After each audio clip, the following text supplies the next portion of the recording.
and that's my baby. She know her ABCs, she know her 1, 2, 3, she know her color. She only 2, she know how to talk very well because of us, me and my girl. She was smart, she was growing up to be something. When was the last time you saw her? What's going on? What's going on? Right here. I want to help you, okay? What's going on?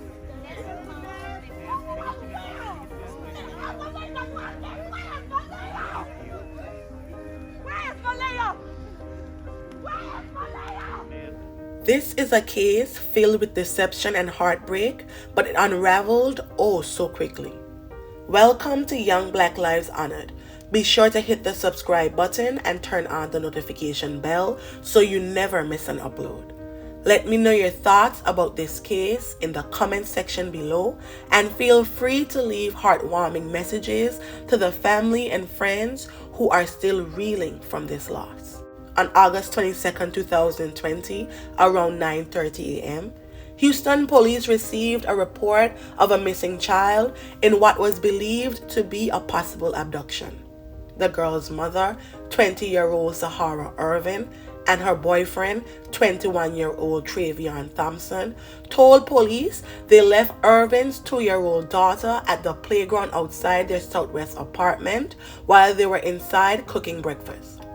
Irvin stated that she was watching 2-year-old Maliyah, also known as Tootie, from a nearby window, but she turned away momentarily, and when she looked back, her daughter was gone. With the HPD Missing Division and Texas EcuSearch on site, an Amber Alert was immediately issued for the toddler. Sahara spoke to news stations soon after reporting her daughter missing. This is really just devastating to me. Who could be watching my baby to even snatch her from the park within just like that? Travion also gave news reporters quite an unimpressive performance. Dog on the scene, and as soon as the dog came, the dog passed out. Then the helicopter, right after that, the helicopter ran out of gas. There was nobody looking. The community did better than what the police did. My baby could have been anywhere at any time. And they have the nerve to get on Facebook and bash me and my girlfriend like we did something. And that's my baby. She know her ABCs, she know her 1, 2, 3, she know her colors. She only 2, she know how to talk very well because of us, me and my girl. She was smart, she was growing up to be something. When was the last time you saw her? Yesterday. The last time I saw her is with my gal before my gal put her in the park. She came and gave me a hug and told me she loved me. This is her routine every day. My mama could tell you that she loves me. This is her routine to tell me she loves me, hug me. And I sit here and play the game. She come for me, you know, we eat and everything. That's the only reason why my gal came in the house, is to fix us something to eat, because we haven't ate. So I called her and told her in 5 minutes, it was only 5 minutes, it happened so fast. She was gone. And they don't realize my apartment, the rent lady had a whole operation, a sting on her for sex. Y'all supposed to have 4 or 5 dogs looking for my baby. From early on, the story seemed suspicious, and neighbors were not shy in sharing their concerns. The initial 911 call was made from a neighbor's phone, and law enforcement interviewed other neighbors who said the child had not been on the playground that morning, and Irvin and Thompson were not seen looking for her. When a trained tracking dog showed up to join the search, both Irvin and Thompson were opposed to using it according to a search warrant. The dog tracked toward Wilcrest, and both of them followed. The warrant also revealed that in body cam footage, the couple wanted to bring the dogs back to the apartment. During interviews, they made several inconsistent assertions about how they were occupying their time when they claimed Maliyah went missing. Thompson said he was playing video games and sweeping, while Irvin said she was alone with Thompson and he was sleeping. Because we was out here since 8 in the morning looking for her. So how would you just let that happen go let her play in this park, go in the house, and you see that quilt right there? That was over this. And you see that board right there? That was over the window. So inspection, that's a safety hazard. If anything did happen to her, if she came outside, how would she even see her? The following day, a woman was jogging near the 5200 block of Carrollton when she spotted the 2-year-old's body in Brays Bayou, just southeast of the University of Houston and about 17 miles west of Sunset Crossing apartment where she lived. Unfortunately, the child was pronounced gone at the scene and was subsequently identified as missing 2-year-old Maliyah Bass.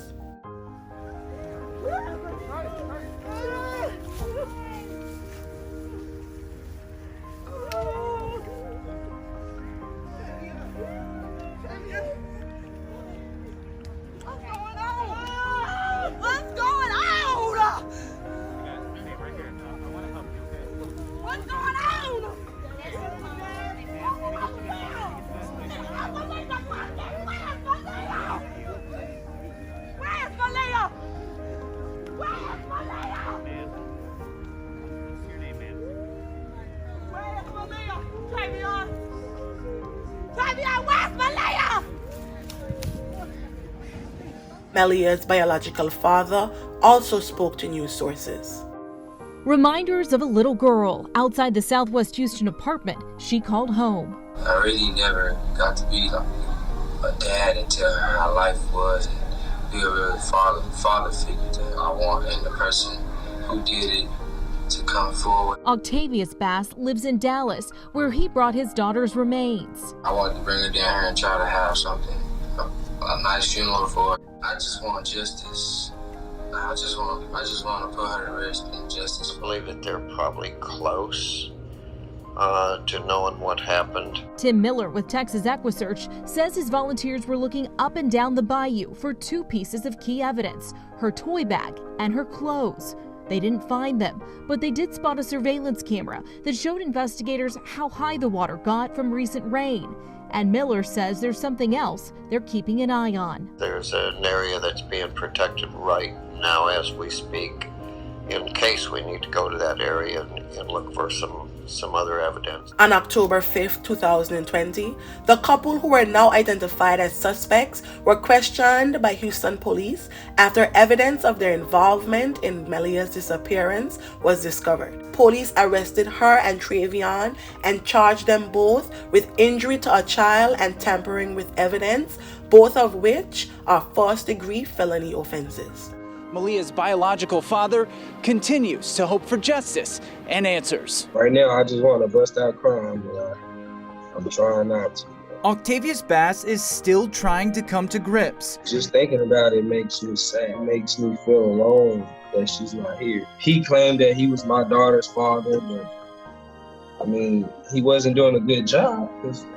Look where she's at. It's either you did it or he did it, or both of y'all did it.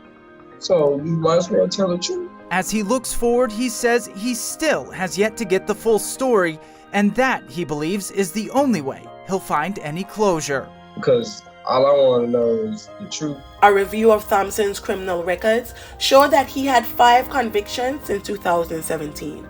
Court records showed Thompson was convicted of assault with a deadly weapon while on probation, but the court failed to revoke his bond. Following their arrest, Angel Harris, Travion's mother, spoke out against the couple. While Harris is not biologically related to Maliyah, she said she loved the little girl as though she was her own granddaughter. I feel sad. I feel betrayed. You're okay with your son and his girlfriend being in jail?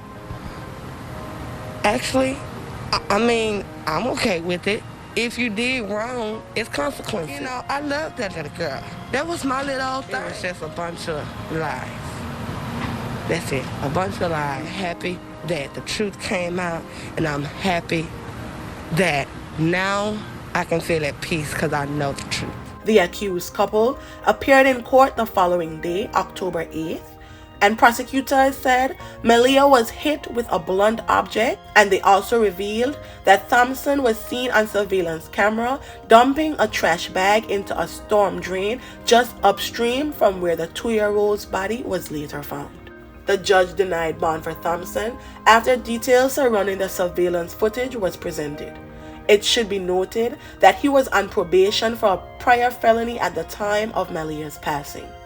Irvin was granted a $75,000 bond on the tampering charge and a $100,000 bond on the injury to a child charge. An investigation found that Maliyah was last seen alive on security video at 12:40 a.m. on August 20th.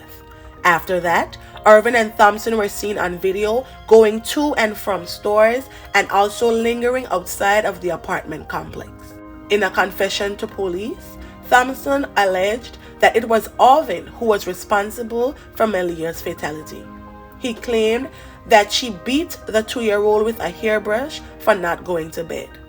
He also said that the girl was forced to sleep naked in a closet and was found unresponsive the following morning. Thompson told investigators that he and the child's mother took the girl's body to a storm drain and dumped her at about 11 p.m.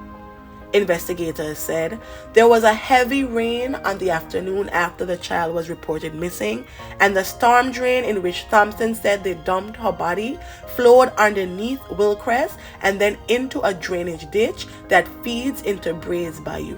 Following his arrest, Thompson told media sources that he stood by much of what he said during his interview with the media after the child's disappearance was reported. He also told the reporter that fear and the overwhelming number of threats he was getting played a role in some of his behavior. Several times, he said he should not be talking to the news station because the last time he did so, he got in trouble. Travion continued answering their questions and said he loved Maliyah but wished he had never met her mother, somewhat indirectly placing the blame on Irvin. After being arrested in relation to Maliyah's passing, the man was charged with assaulting a guard in jail. About 6 weeks after the arrest, medical examiners ruled Maliyah's passing a homicide and cause of death as homicidal violence. The autopsy report stated that her forearm was broken and she had superficial blunt force trauma, appearing as a looped pattern of bruises all over her body. Investigators believed the 2-year-old was beaten with an extension cord or hanger. Maliyah's memory is kept alive by family members, especially her father and grandmother, who still visit her burial site. On a rainy afternoon in Dallas, Rosalie Jimerson stands next to her granddaughter's grave. I miss her. A year's gone by, but the tragedy's still so fresh. Yeah, but see, we don't have one like that. That a headstone doesn't yet mark where 2-year-old Maliyah Bass rests. Just a flag, handwritten by the woman she called Nana. It's her name, and I wrote on there, I love you. In January 2022, then 22-year-old Sahara Irvin pleaded guilty to tampering with evidence, a human corpse, and causing injury to a child as part of a plea agreement with prosecutors. According to the plea deal, Sahara could and most likely will be called to testify against Travion, who as of the recording of this video has not been to trial. It specifically stated that the defendant will fully cooperate with the state, honestly describe the events to the prosecution, and testify truthfully if called in hearings or trials for Travion Thompson. In exchange, Irvin was sentenced to 20 years in prison for each charge, with the sentences running concurrently. May the family and friends of Maliyah Bass find solace in the happy memories, and may her soul rest in perpetual peace. Thank you.